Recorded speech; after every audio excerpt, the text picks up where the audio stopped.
Kisah Para Rasul pasal 18, Paulus di Korintus. Kemudian Paulus meninggalkan Athena lalu pergi ke Korintus. Di Korintus ia berjumpa dengan seorang Yahudi bernama Aquila yang berasal dari Pontus. Ia baru datang dari Italia dengan Priscilla istrinya karena Kaisar Claudius telah memerintahkan supaya semua orang Yahudi meninggalkan Roma. Paulus singgah ke rumah mereka, dan karena mereka melakukan pekerjaan yang sama, ia tinggal bersama-sama dengan mereka. Mereka bekerja bersama-sama karena mereka sama-sama tukang kemah. Dan setiap hari Sabat, Paulus berbicara dalam rumah ibadat dan berusaha meyakinkan orang-orang Yahudi dan orang-orang Yunani.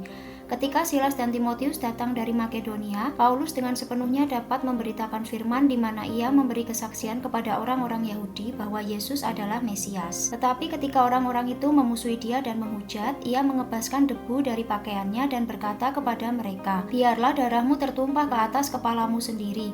Aku bersih, tidak bersalah. Mulai dari sekarang aku akan pergi kepada bangsa-bangsa lain." Maka keluarlah ia dari situ, lalu datang ke rumah seorang bernama Titius Justus yang beribadah kepada Allah dan yang rumahnya berdampingan dengan rumah ibadat.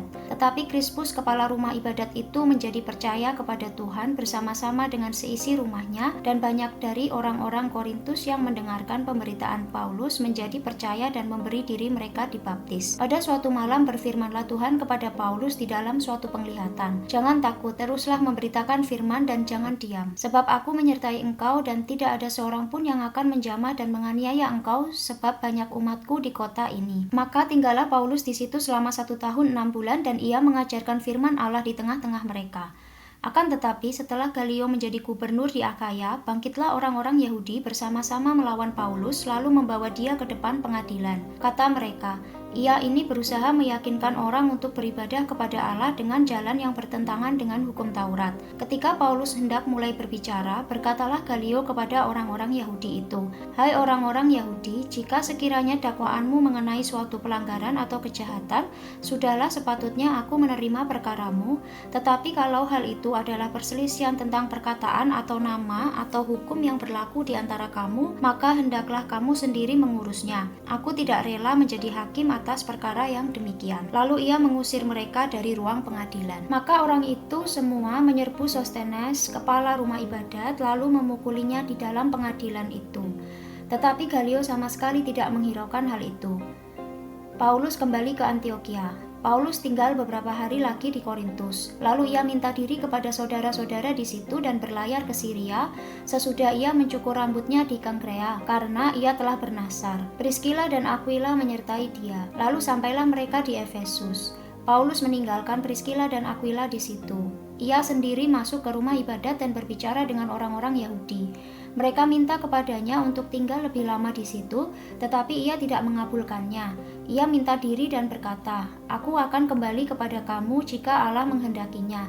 Lalu bertolaklah ia dari Efesus. Ia sampai di Kaisarea dan setelah naik ke darat dan memberi salam kepada jemaat, ia berangkat ke Antiokhia. Setelah beberapa hari lamanya ia tinggal di situ, ia berangkat pula lalu menjelajahi seluruh tanah Galatia dan Frigia untuk meneguhkan hati semua murid. Apolos di Efesus. Sementara itu datanglah ke Efesus seorang Yahudi bernama Apolos yang berasal dari Alexandria. Ia seorang yang fasih berbicara dan sangat mahir dalam soal-soal kitab suci. Ia telah menerima pengajaran dalam jalan Tuhan.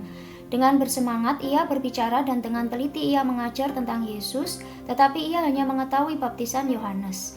Ia mulai mengajar dengan berani di rumah ibadat.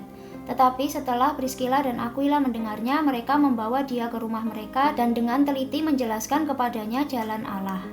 Karena Apolos ingin menyeberang ke Akhaya, saudara-saudara di Efesus mengirim surat kepada murid-murid di situ supaya mereka menyambut dia. Setibanya di Akhaya, maka ia oleh kasih karunia Allah menjadi seorang yang sangat berguna bagi orang-orang yang percaya. Sebab dengan tak jemu-jemunya ia membantah orang-orang Yahudi di muka umum dan membuktikan dari kitab suci bahwa Yesus adalah Mesias.